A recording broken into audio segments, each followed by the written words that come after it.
उत्तराखंडच्या चमोली जिल्ह्यात बांधकाम सुरू असताना THDC बोगदा खचून 7 कामगारांचा मृत्यू झालाय।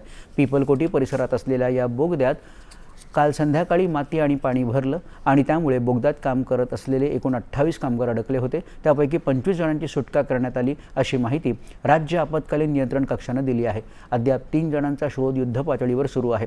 बोगद्यातल्या पाणी आणि चिखलामुळे बचाव कार्यात अडचणी येत आहेत। मुख्यमंत्री पुष्कर सिंग धामी यांनी आज सकाळी पिपलकोटी इथं घटनास्थळी भेट देऊन परिस्थितीचा आढावा घेतला।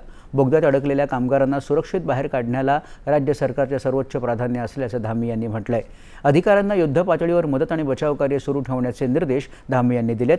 त्याचबरोबर धामी यांनी जखमींची भेट घेऊन त्यांची विचारपूसही केली। या जीवितहानीबद्दल उपराष्ट्रपती CP राधाकृष्णन आणि संरक्षण मंत्री राजनाथ सिंग यांनी दुःख व्यक्त केलंय।